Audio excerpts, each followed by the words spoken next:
to this computer.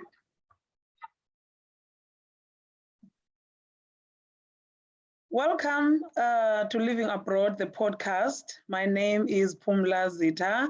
We're doing this podcast again, and thank you so much for watching, for subscribing, for comments, and all those private messages. Really, really appreciated. And it's a motivation really to keep doing what we are doing. And today we are talking about such an important subject, education, and taking a proactive approach in our children's education. And we have a lovely gentleman here, Mr. Jasvir, a good family friend. I would call you that now because you've been so helpful. You've been a source of information for me. A little backstory for this talk today. I've moved to the UK in 2019 with the kids, and my son at the time was 7, and according to South African education, he was still in nursery. And over here, he was put straight to primary 3. Yeah. And the reason why we're here today is because every time I asked the teachers how he was doing, I was told, he's all right, he's doing fine, he's doing well. To my surprise, I couldn't understand how smart is this boy, like to go from not attending any school to doing so well in primary 3. Until I met a lady and we started talking about this, and she explained to me that no, just because they're saying your child is doing all right and he's being passed on to the next grade, it doesn't mean that he's doing well. Correct. Yes. So I won't elaborate a lot on that because you are the expert. You know best about this subject. And thank you so much again for coming and having this chat again with me. So if you can introduce yourself and a background and your background and why we're here today. Right. I am Jasvir Singh Sandhu. I am from India. I came here to this country in 1968 at a 16-year-old and couldn't speak a word of English. All I knew was what my father's name was, what my mother's name was, and where I live. That's all I knew. Mm. And I was studying in the 10th grade in India and studying science, physics subjects in Hindi. But when I came here, it was a sudden shock to me, to my system. And I didn't know what was going to happen with me because I came in October and the school refused to take me. And I was too early for the colleges. So I was stuck. So I enrolled myself into a induction course. It was called in a college. And that induction course was basically to learn to speak English as quickly as possible. So I learned to speak English. In 3 months, I was speaking. In 9 months, I was writing and speaking fairly fluently. We had a very, very, very lovely elocution teacher who used to make us pronounce our words properly, which was very funny as well as good for my education. But even after that, I could not get into college because I could not pass O-level English. Okay, so they refused to take me. So I started my apprenticeship in engineering and started studying myself at night. So it was very hard time for me, but 7 days a week, I worked hard. I did a day release course as an apprentice engineer. And so I started at the very bottom level of employment, basically. My basic wage was £6 at that time for a whole week work. Okay. Wow.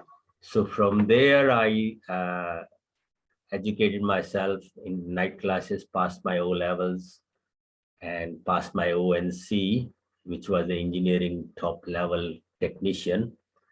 And once I passed that, I decided I wanted to go to university, and my firm, which I was working for, decided they were going to send me to university.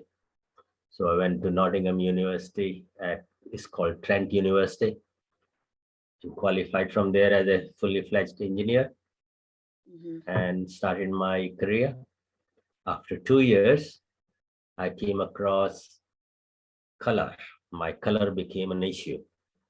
Up till then, I felt, oh, I'm okay. Nobody's discriminating against me or anything like that. And those days, discrimination was rife. They used to call you names on your face. So now life is different. So I went through all that name and shame and call you all sorts of names. So I used to call them back as well sometimes, because you obviously can take so much, then you have to dish it out.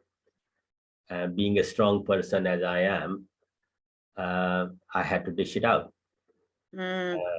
But that lasted only for 3-4 years. After that, once the color became issue and the white people got promoted above me who were less qualified than me, I couldn't take that and I left the company.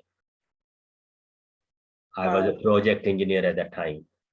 Okay. And since then, I've started my own, and I've been self-employed since 1981 up till now. Wow. Okay. And we're gonna, like, is that how you ended up now starting the school? Is that the reason? The reason I started up school was in 2002, because I had sent my own daughter to a different school where I live in Newton Mons, and I saw how quickly she came on, and she was on top of her class within a year and a half. And I couldn't believe that as to how quickly she could learn. And the instructor in Newton Mons, his name is David Wiley, he kept asking me to join Kumon and become a teacher, because I have the patience, because we were always discussing with each other how these sums could be done better or quickly.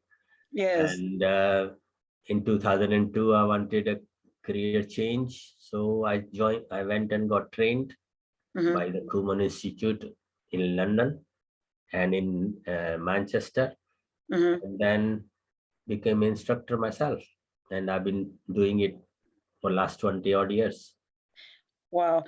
And I mean, you started the school for the same reasons that I got in touch with you. Yeah, yes, exactly. As a parent, and when you see your child being at the bottom of the class and you decide to do something about it.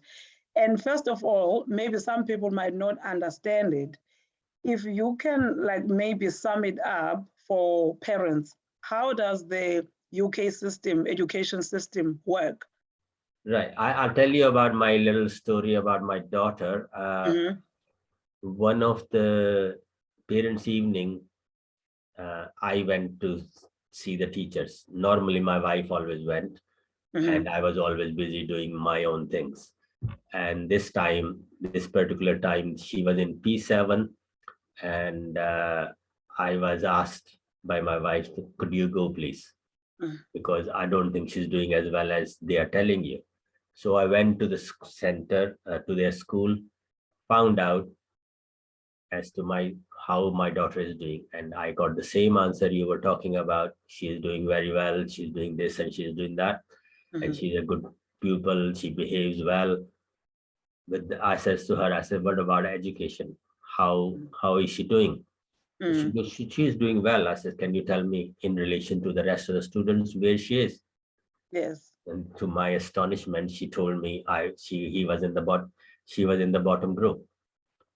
And I goes, how is she doing well if she's in the bottom group? She's not doing well. And the answer I got was, I have 40 students, I can't attend to everyone, which is not the answer you're looking for. No, as a Okay. parent. At least she was honest with me and she told me that she could not do anything. So I was sort of taken back and, thinking, I'm highly qualified engineer and I'm very good at maths. Mhm. And then suddenly my own daughter is not doing well as to why not. So I took her out from that school the very next week and put her in a different school where uh, I talked to the head teacher first Mhm. and started teaching her myself in the house as well as in the Mm. school. So, and then Kumon came into it, and Yeah. I put her into the Kumon and found out how quickly things can be taught. Yeah. So instead of me teaching her, because I was doing the same thing what Kumon does. Mhm. So I put her in Kumon because it's already structured. So I don't have to do extra work in the house because I was coming home from my work, Mhm. getting her work, then checking it. It was costing me hour and a half every day. Yeah, And and also, um, now she was in P7. The yeah, following year, she was supposed to go to high school. correct. And you let this, I mean, you let this go because you were always told from P1 that she's doing well. Yeah, So I just want us to talk about that doing well and the classes within the classroom. And because for me, my background is I studied in South Africa where you write exams. I mean, from primary, you write exams and you either pass or you fail. And if you fail, you stay behind. And if you pass, you go to the next class. So over here, you are told, no, your child is doing well, and the child moves on to the next class. yeah, Yeah, I just wanted to explain to parents because I'm sure hundreds and hundreds of them are told their child is doing well, and then they move on to the next class. yeah. The education system was set up in 17th century, 18th century by the elites. Obviously, the elites people, they are sending their own students to private schools where they are pushed. But government schools are set up so they have to produce X number of engineers, X numbers of teachers, nurses, doctors, and so on. And the middle class people, they need them in the offices and so on. And then the bottom group are the cleaners and non non what do you call non-essential people, as I call them, non-skill. They have no skill. They're only destined to work in the supermarkets and so on. Okay, so the low-paid jobs had to be filled. So they arrange, it's a pyramid. So just imagine it's a pyramid. The top part is taken up by most grammar school students or private school students, and then come the rest of them. Mm. So by the time you go to school, you're already destined by your teachers as to where you're going to end up. So this is designed. It was designed long ago, but now the technology has taken over and schools are still behind. Mm. So they're still carrying on in the same system. So they're going to produce X number of students who are excellent. And what they do is they slot you in the school system from primary 1 or 2. And then you're in a box. So you're in an A box or a B box or a C box Within the classroom. within the classroom. So your child could be in P1 with my child, and they are in different boxes in the same classroom. This is what That's people right. don't understand. That is the bit they do. They say, oh, we move them about, but they don't. In practice, you will notice maybe 1 or 2 students will move up and down in the groups, but most of them will stay where they are. Okay, Wow. because once you're in a box, then they say, oh, but this child cannot do the things faster because Uh-huh. they're not been given the chance. How do they know whether they can do it faster or not? And now the school system, this uh, what they call the excellence study Mm-hmm. curriculum of excellence. The excellent students are only the top group. The rest of them are got left behind, even though they do the same work. Yeah. But what happens, the top group does extra work, which the rest of them don't. Yes. Okay. So every year, a child is getting left behind, little bit behind, little bit behind.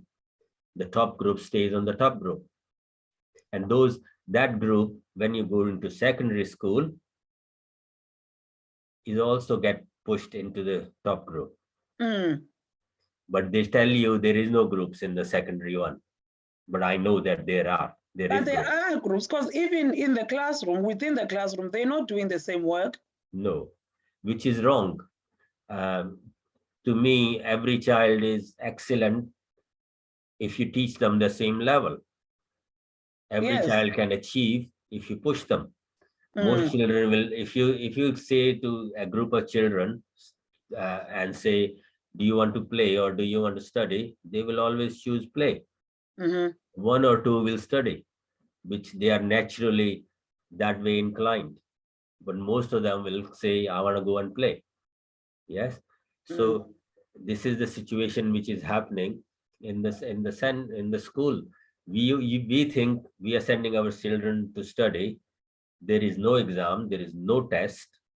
They claim there is a test, but they don't tell you the marks the children receive. Okay. And you cannot compare your child numbers they've got in the test with the other child, because they tell them not to talk to each other. So you can never, the child cannot compare her or himself to other children. So they don't know where they are.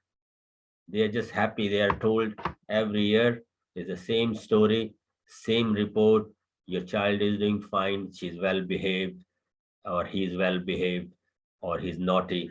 Need to take care of these things. Occasionally you will get, or the child needs to do a bit more reading or things like that, but very little. But very little. The Yeah. only time you are called is like anything to do with their behavior. Other than that, if your child is behaving well, chances are, if your child is doing well and they're in the bottom group, you might not even be called to the school for the rest of their time in that primary school. Correct. They are just told, you are just told, oh, they're doing fine. I mean, I received, my daughter is in S1 this year. And I got a report from the school which says she behaves well, she's doing well. And I says to her, that's not a report. I know you're doing well and you behave well because you behave well. That's how you've been taught in the house. You behave well. And she does the same in the school. But where are you in education wise? Yes. No information. So I call her personal tutor. They call them pastors. And you can only talk to them, but not talk to the teachers, which is the system which is blocking you from finding out what your child is doing. To me, that is a wrong system. But my alone voice will not do anything. All you can do is go and fight for your own child.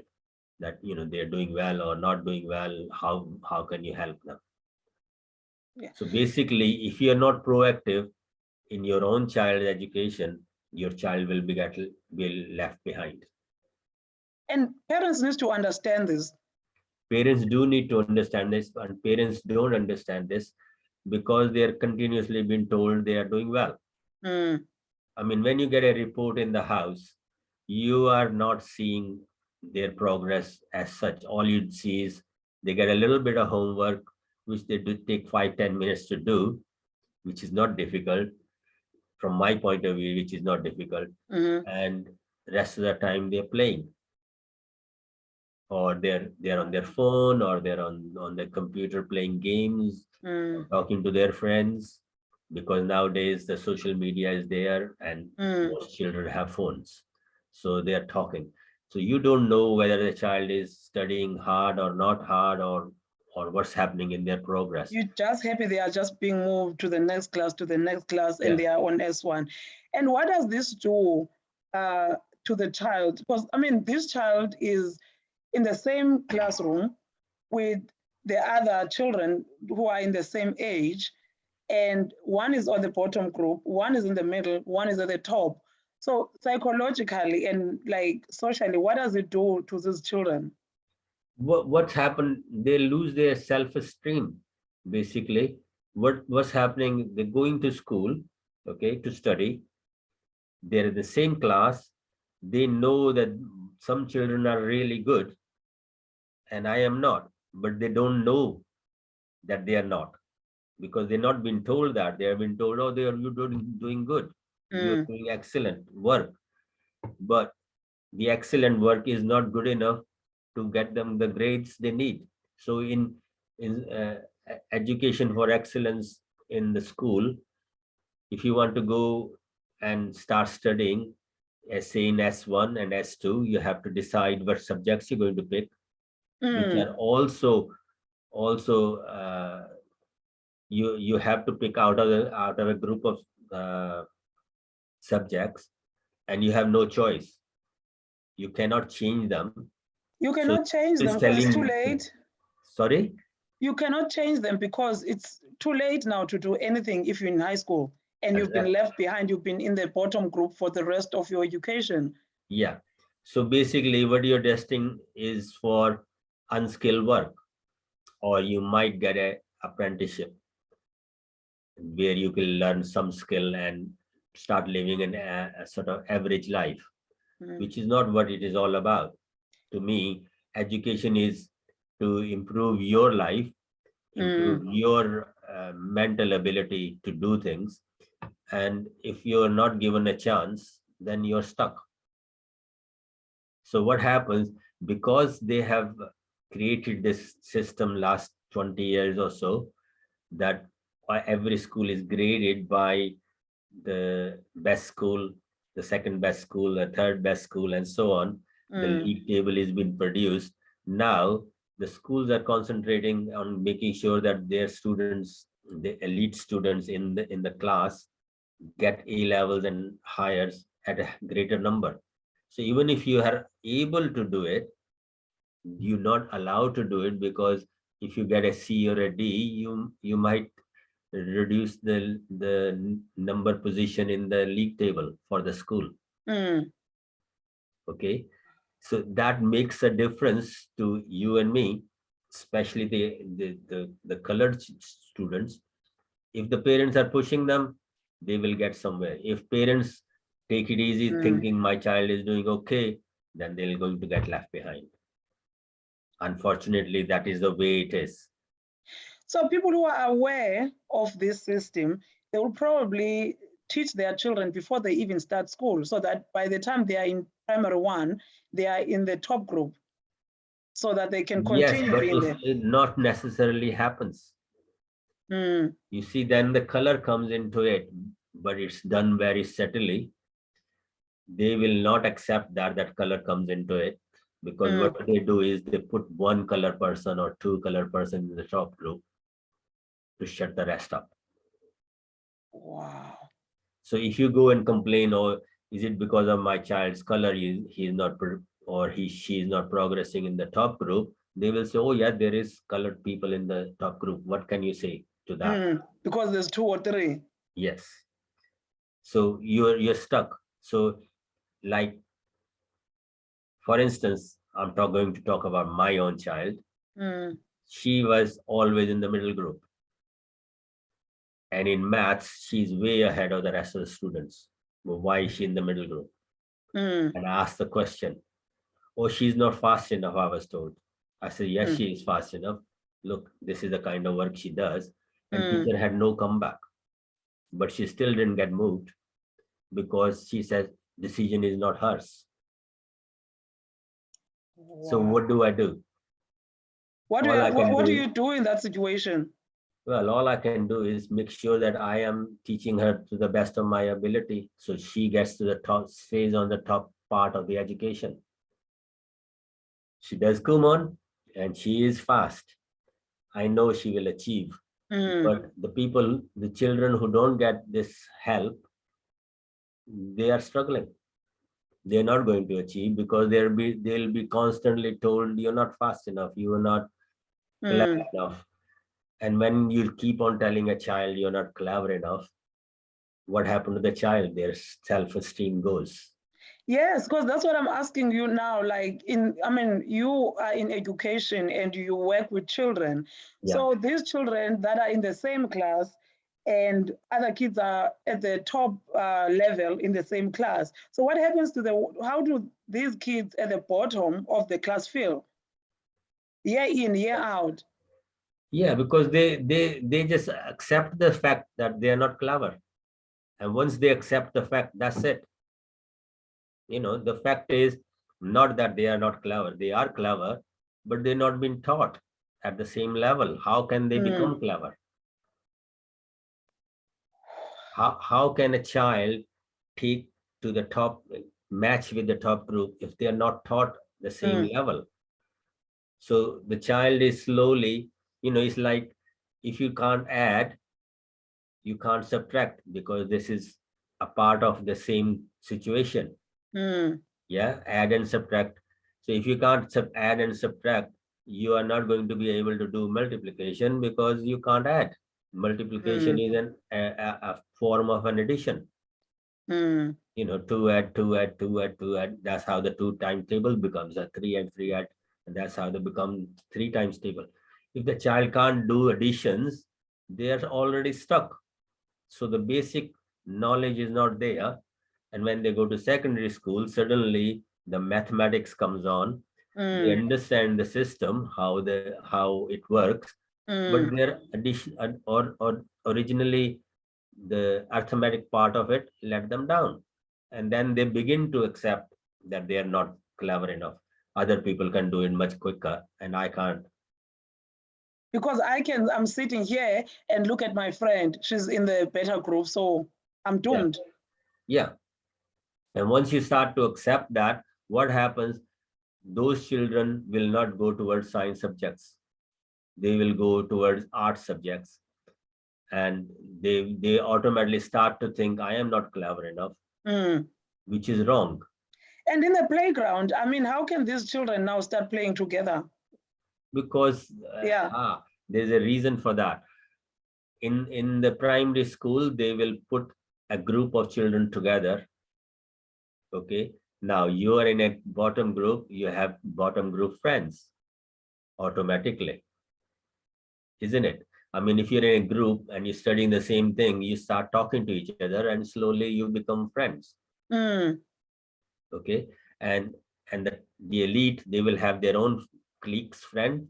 The middle group have their friends on both sides, so the child could go down or child can go up.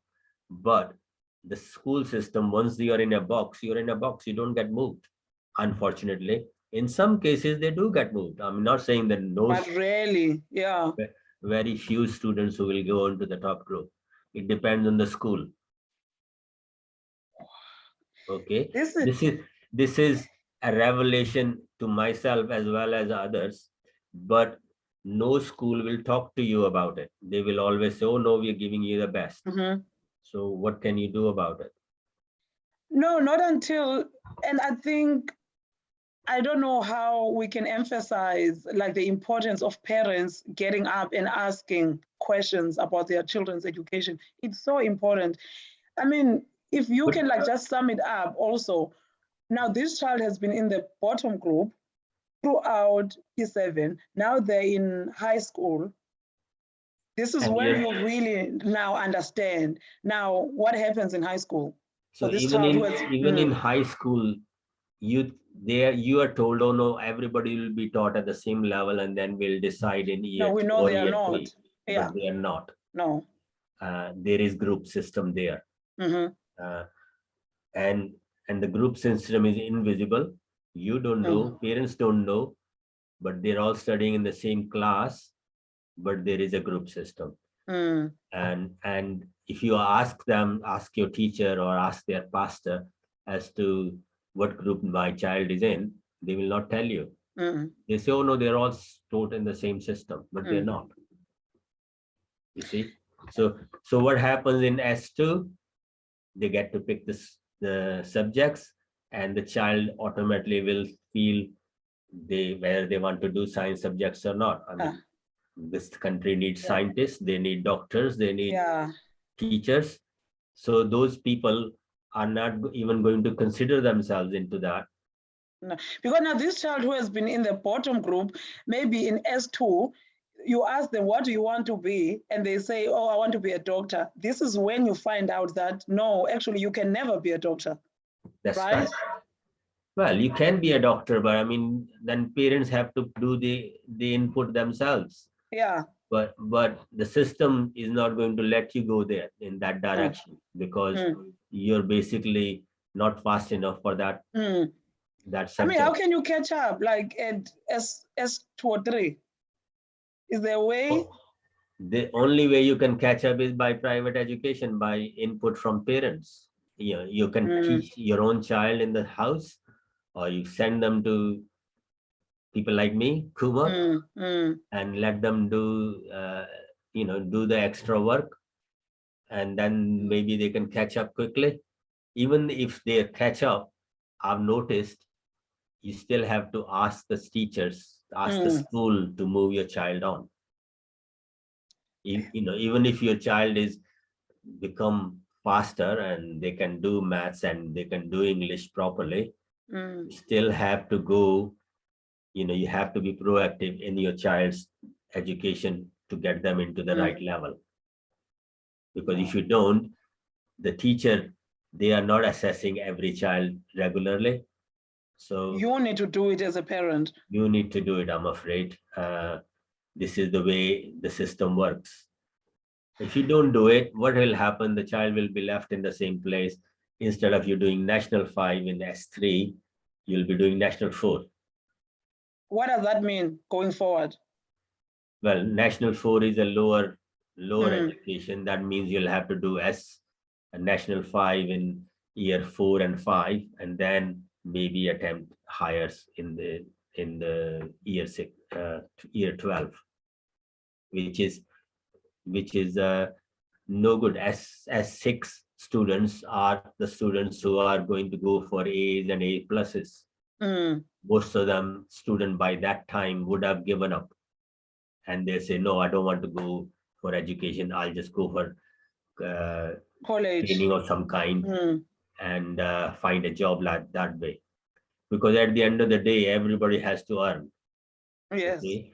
So the people who were on the bottom group, they are only going to end up in supermarkets or doing cleaning jobs or taking rubbish out and so on. The people who are going to get on are the ones who are going to do National 5 in year 3. Wow. S3, S4, they need to be doing National 5 to be able to get on. By that time, the most children know what they want, and it is very hard to teach them. And I mean, if this child has been in the top group throughout the years, of course, their confidence level is up here. Yeah. They believe. Because you see, every child starts off at the same level. If they're taught the same thing, they will stay at the same level. And some will fall out. Obviously, there are some people who will not learn, no matter what you do. Okay.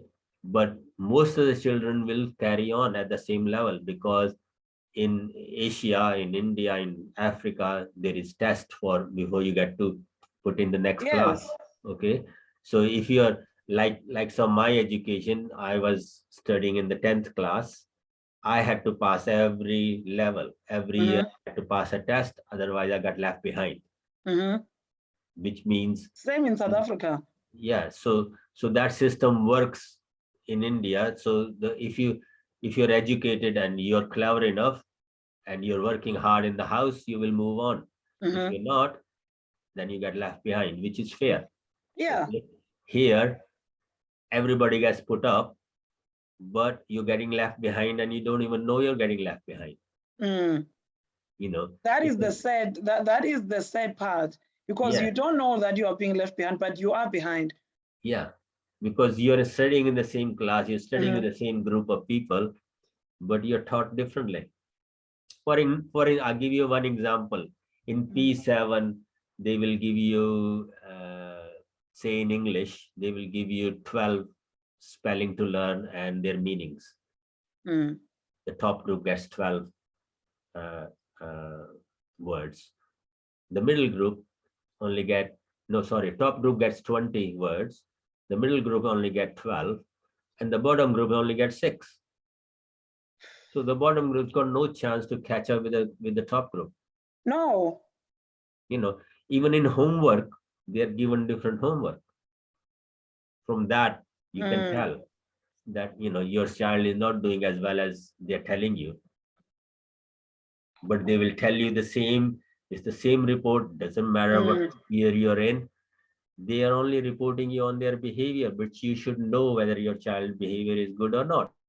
You already know that. And that's the only thing you keep hearing about it. Yeah. So they are not telling you about their education. They're only telling you about their behavior. You know, oh yeah, your child sits there quietly and doesn't say anything to the teacher. And teacher is happy because they want peace and quiet. Yes. And I mean, according to your research as someone in education, what do you think is the reason for this? What reasons do they give for doing this? I am in education, but I'm not in school. So I cannot, my input will not come into it at all. They will not even consider me, right? The input comes from the head teachers. They will tell you they are doing their best with the resources they got. Yeah. So the school system, which is designed by the education ministers and their people who are working below them, I'm not saying that they're not qualified to do that. They are qualified to do that, but their hands are tied that this is what will happen. And they get fed down. Nowadays, school teachers are doing more and more paperwork, and they are too busy doing the paperwork rather than doing the teaching. And sorry to cut you, Jasvir, there. And tell me about the schools like Kumon. Like, how do they fit in then in this whole thing, like the after school? Well, Kumon is a private education, so basically what you're doing is you're helping your child to get better. And most of the students who come to me are usually, they are not concentrating, they are not happy in themselves, they are inward looking. And when I go to interview them and give them a diagnostic test, that's when I find out exactly how much education they have. And when I tell the parents the child cannot do this and that, the other, even parents get shocked. And some parents know that they are not doing well, the ones who are proactive. Some parents are not, they don't know. And when you say, okay, the child is going to start at this level, they are taken back as to why so low, because the child is not properly grounded. You see, so the way Kumon education system works is, once I give them a diagnostic test, I know what their ability is. I have to find an easy starting point for them, because I have to gain the child's confidence that they can achieve first. Once I got that, then I can work on their concentration, their learning skills, and we move them on. So what happens in school, they only do one level in the whole year. Yes. So how different is your school then? So my center, in the first year, we will try and achieve 3 to 4 levels in maths and 5 to 6 level in English, which is much faster way of learning, because we believe you keep giving the child a small amount of work every day of the week, and they do the small amount of work, which only takes some 10-15 minutes, and it slowly the time increases as the level of difficulty increases. But because we are tweaking the level of work slowly, the child doesn't realize the work is getting harder and harder, because they're learning faster. They're learning at that level. So we move the child according to their ability, and therefore they learn quicker, and they don't even realize it. It's the same thing in the class, in the school. They're all taught at the level, but in different groups. In my center, there is no group. every individual child learn at their own pace. If you're fast, I keep pushing them. If Yeah. they're a little bit slow, I will keep on reassessing their education and decide how I can take them to the higher level. So in the first year, obviously, because the child is doing 10, 15 minutes of work every day of the week, they are obviously improving. And I keep on pushing them to do that. When they come into the center, every child will speak to me before they leave the center. Okay, it's a self-learning course. My input comes in to motivate them. That look, this is what you have achieved. This is what you can achieve if you keep on going at this level. Okay, and if the child wants to get more work, I will give them more work. Okay, because our system does not stop people from moving on. I had in the last 20 years, I have students come in with their face down into the center. They're worried as to, I don't know what I'm going to do to them. And when they start doing their work, within a month, you can see that they start talking. Their confidence level has gone up. And within 3 months, they can see the progress in themselves. And their parents obviously see the progress. And after a year, they have caught up with the school. They can confidently talk to the students who are on the higher level, but they will not get moved into the higher level because the system will not allow it. Now, you say why the system doesn't allow it. See, in the groups, in the school groups, the top groups only have 9 or 10 students, and middle group have 10 or 15 students, and the bottom groups have whatever is left. The rest, yes. Okay? So the top student, they don't want to move another child into the top group because that increases the number of students, and it increases the teacher's work.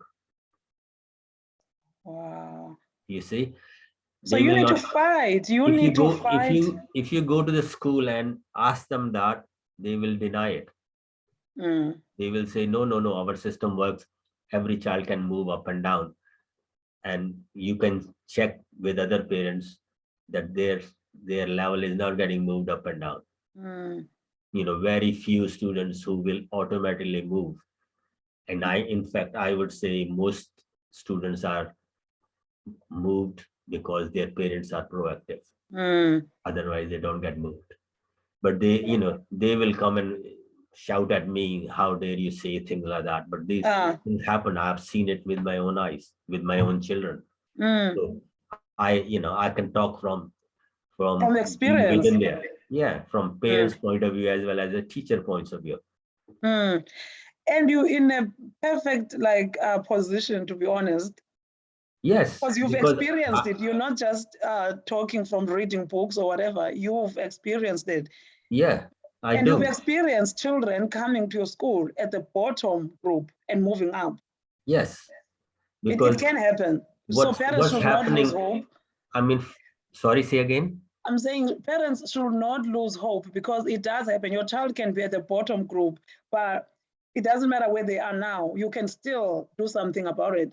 Oh yes, especially in the early years in the primary school. If you can build a good base, the child can thrive. Yeah. You know, if you leave it till the age 13, 14, what happens by that time? The child has already made up their mind as to where they're going to go, and then they study according to their ability. But the ones who wants to still move on, they can move on. But the child has to do the work, and most children don't want to do the work, unfortunately. But the ones who are pushed, they do achieve the work. I mean, I have students who came in S3 and did double, triple work in a day. What I ask a normal child to do, say if they are not behind, I will give them 5 sheets of one booklet to do. And if the child comes to me at 13 years old, I'll ask them, are you willing to do the extra work? Yeah. And if the child is willing to do the extra work, I'll give them extra work. And with the price does not go up. price stays the same. We Mm, do not stop the children. We want to see our children achieve. mm. We are not here in education just to make money. Yes. Obviously, we are making money as well, but Mm, our main aim is that child should go uh, to the higher group as quickly as possible. mm. You know, Especially the children that might not, in normal circumstances, be able to. yes, Those are the children that needs more help. yeah. There are children who are special need. Obviously, they are not Mm, going to achieve as much as a normal mm, child. A child with no difficulties, no problems, should be able to achieve top groups, no problems. mm, The system is designed in such a way that it's a linear progression of a child. So if a child is learning quickly in the first year, it's a linear mm. progression in maths and in English. And then obviously once they go past their school level, then the curve comes. That Yeah. the learning curve sort of is still exploited depending on the child and the Mm. parents. Yes, and they can't say, oh, we don't want to maybe psychologically, I don't know, like put the child down by leaving them behind. Because if you are left behind, maybe your self-confidence will go down because your peers have moved to an upper class and you as a child, you stay behind. Everyone will know that you failed. But it happens in the classroom. There's no difference there. It does, because children will be children. They will pick on you. If you're too clever, they'll call you a nerd. Mm, If you are on the bottom, I'm sorry I'm using those words. mm, If they are on the bottom group, they're called dummies, or exactly. you're So a it kid. happens anyways. Yeah, so it happens amongst children, whether the Anyways. teacher know about it or not, I don't know. Mm, mm. But I know it happens, It does happen, right? Because my daughter has been called a nerd. which is a nice thing to be called. I wouldn't Yes, mind. and I did say that to her. I said, don't be upset. This is a Yeah, nice thing to be called, because you're achieving. They are scared of you. yes, You know, definitely. yes. So evidently you can tell that. Mm, And my child has a confidence to go and talk to the teacher, which mm, she did. I tell you this, this has happened only few weeks ago. mm-hmm. She had gone and told the teacher that the way you're teaching how to take out percentages is too long, and children are getting confused. And She he told said, the "What do teacher you?" that. Sorry. She told the teacher that. Yes, and she got told off for it. By the way, she was Oh, I like told that. I like it. she was told she is disrespectful. Ah, If my student comes and tell me, look, this is a better way, this is how I do it, I will appreciate that. And which is what yeah. you should do, Mm. because you're in education. There are more than one way of doing Doing things, things. Mm. right? And my child went and showed the teacher, this is how I take out percentage. It takes few seconds, and he could not accept it.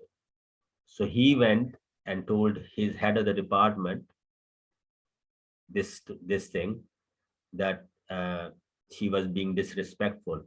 And my daughter sort of got scared when the head teacher came to talk to her, and she accepted her apology, which is wrong. Mm. Mm. And so what happened, and I said to her, I'll go and talk to your teacher. And she goes, no, please don't. I Just will don't. take care of it Mm. myself. Okay. But my child is confident enough to do that. Mm. Is everybody else's child is doing that? I don't know. No, of course Right? not. So just because she said there is a better way than the long-winded way, because the school teaches to take out percentage, you got to take out 1%, and then you got to take out 60%, then you add them together, and so on and so forth. Whereas she says, no, you just multiply by point whatever the percentage is, and you got the answer. Mm. The teacher sort of said, you're Took being offense. disrespectful. Mm. I mean, when a child is told you are disrespectful, she goes, no, I'm not. I'm not being disrespectful. I was only trying to say the other students are getting confused. I am not confused. But And well done to you. It's your hard work, you know. yeah, it's That's not why my hard she's work, it's her hard excelling. work as well, because she does the work Mm. and she puts in the effort. And why not? When I went to university, at Trent University, I remember this, there's 56 of us. no, 64 of us. And we were told, now we will sort out the men from the boys in the first year. And the Yeah. men will stay, the boys will go out. And if you pass your first year, you will qualify. That was our dean lecture, the very first lecture we got, that we'll sort out the men from the boys. Now, if you don't work, you don't make the effort, you're going to be fail. In the first year, from 64, only 56 of us were left, and all of us qualified. So the guy was telling you the truth. I mean, if you accept it, but that's university. In university, you have to do the work yourself. The lecturer is only going to come and give you a lecture and go away. But the work starts before that, like in the schooling system. Well, I didn't go to the schooling system. Oh, you didn't go to the schooling system here. Yeah, so schooling system, I have only learned from my children as to what's going on. And what I'm telling you is what happened with my own family, leave aside other people's education. Well, Jasvir, thank you so much, man. Thank you for opening our eyes. And before we even go, please explain to us about Kumon, like your school and where it is and how it works and where people can find you. Where people can find me is Our Lady of the Lord's Church. I teach there. My center is open on Mondays and Wednesdays between 4 and 6. I have a website which is www.kumon.co. I'll put it at the bottom as well. Yeah, please. Yes. www.kumon.co.uk, where you can find me. My telephone number is there. Anybody can contact me or email me. So all you need to do is Kumon Eskilbride. If you put in the Google search, my name should come up first. Okay. Yes.